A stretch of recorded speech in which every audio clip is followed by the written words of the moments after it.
Hello mga kabibig, welcome back sa ating bagong YouTube channel. Ito na kabibig ha, mga kakamping at ewan ko baka kasali ang mga loyalista.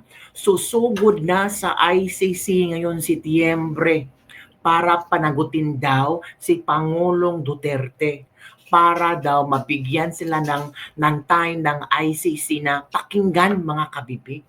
Nako, ito ang kanilang posting ngayong araw na to kabibig kung saan talagang na-warshock. Uy, ano mo, warshock na ito? Desperado na ba sila?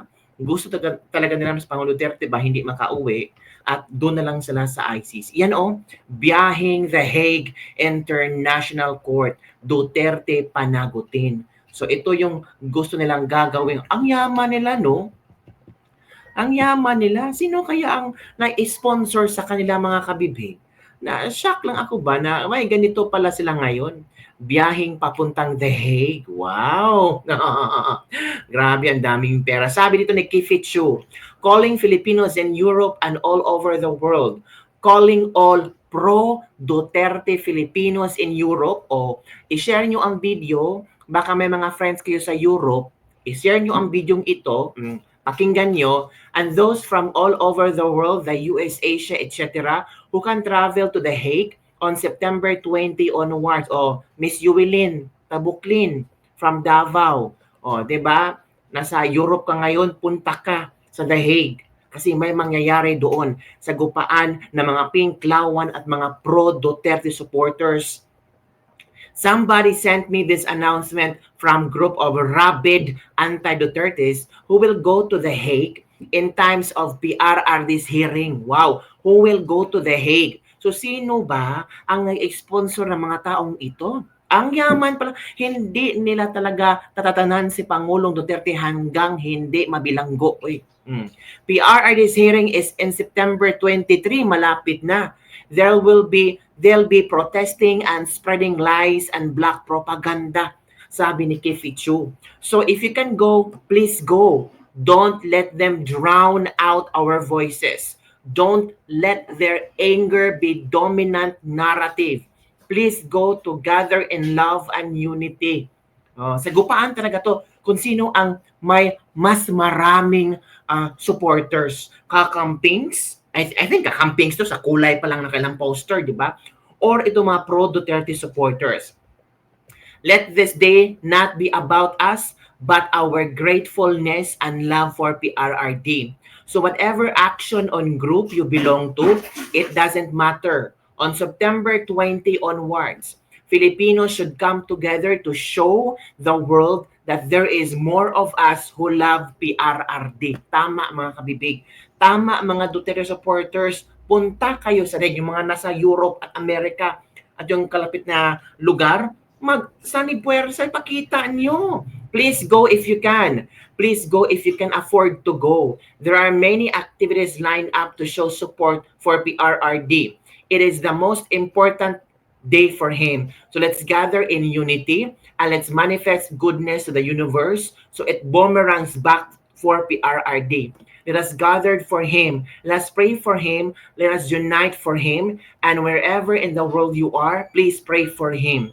He has always been there for us and now he needs us more than ever. So, itong gagawin ng mga kakamping, I think kakamping to kasi pink na pink at yellow na yellow on September 20 to 23, leading up to the Duterte's next ICC trial hearing. Filipinos and allies from all across Europe daw will gather in The Hague for several days of educational let me educate pala to ang pupuntahan nila doon. Activities and protest actions organized by Duterte and Managutin Europe and EU-wide Europe for Justice Advocates. Ang mga mga terms sila ba? Ang ganda-ganda. Justice Advocates, educational activities, protest actions, iba mga panghikayat na mga bulubok, bulak-bulak-bulak, balak-bulak-bulak, mga bulak-bulaking mga words para talaga mahikayat nila na mag-attend. Nako, kabibig. Ano ang iyong komento hinggil dito?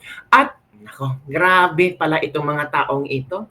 Excited na sila na pumunta sa ICC para daw himukin ang mga ICC judges na sila yung taong nangangailangan ng katarungan. Sila ang dapat pakinggan. Sila ang inaapi, inabuso, at nawalan ng mga minamahal dahil kay Pangulong Duterte. Yun ang gusto ng naratibo na iparating sa ICC, mga kabibig. Pero ito, I'm not sure kung kaya nyo ba ang magkapatid na Duterte. O heto kabibig ha, manood tayo sa isang interview ni Kitty Duterte. Uy, grabe si Kitty, no? Napaka-intelligent na tao.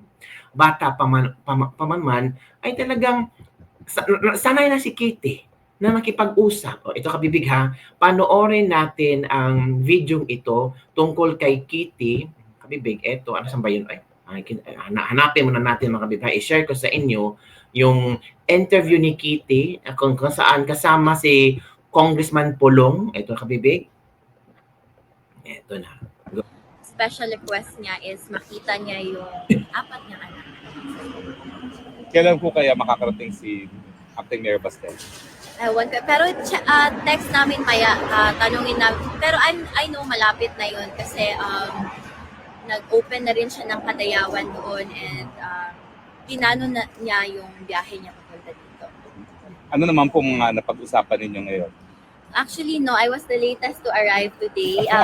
Pagdating ko, as I entered the room, si Manong Pulong nandun nakaupo sa sahig, nagmamasahe na ng paa. As usual. Kasi crash course talaga siya ng masahe, di ba? So, abi niyo isog kayo ni, pero he has a big heart for his family. So, ayun, pagpasok ko, nagmamasahe sa papa namin si Manong Pulong, and then si VP naman, she was briefing him sa mga updates sa mga kailangan niyang malaman. So, we talked a bit about politics kasi syempre that's his interest. Sinabi ni VP about yung mga ghost projects. Flood control. Flood control project. Anong sabi po ni Tatay Dibo? Ayun, madami siyang tanong about it, but of course, may limits din sa pwede namin pag-usapan dun sa loob. And then, he shifted to family matters. Mga bilin niya sa amin magkakapatid. Of course, may instructions siya sa bawat isa, especially kay Manong as the eldest son. Pero sabi naman namin na, di bale, hintayin mo na lang. In fairness ha, hinayaan ni Pulong Duterte magsalita si Victoria. Hinayaan niyang isalaysay kung ano ang isinare ni Pangulong Rodrigo Duterte. So it means si Pulong ay may tiwala kay Kitty Duterte. It means si Pulong ay naniniwala na kaya rin Kitty Duterte na isang guni sa lahat kung ano ang gusto i-share ni Pangulong Duterte. So makikita mo sa banding na ng magkapatid na ito na there's trust and there is what we call commitment, and the same time they love each other. Si VM Sebastian kasi papunta na rin siya, and so you can instruct us na sa mga bilin mo sa amin. Can you share anything kung ano yung mga bilin? Yung mga hindi naman too personal. Ano naman, yun pa rin, the first thing talaga no is to take care of each other. He emphasized the value of family and how important the family bond is. Kasi ang hirap kung kalaban mo na lahat, kalaban mo pa yung pamilya mo. So he always reminds us to take care of each other as siblings and to look out for each other, Uy, ang tinodana no kay wala ko kaligo na po drone kay sabayan ako si Papa para ganado siya kay Duha mo may ligo. Duha mi way ligo. So yes, yan yung bilin niya talaga sa amin. Take care of each other, look out for each other, and always remember the value of family. Do not stray away from his teachings. Kung ano yung mga sinasabi niya, yun yung dadalhin namin hanggang. And do your thing daw. Do my thing. Hindi mo daw kailangan ng signature. Okay. Kaya ko daw yan. Okay. With the marching order, we'll do it. Ibig sabihin po niya, dapat matanggal na si Bangat. Anyway.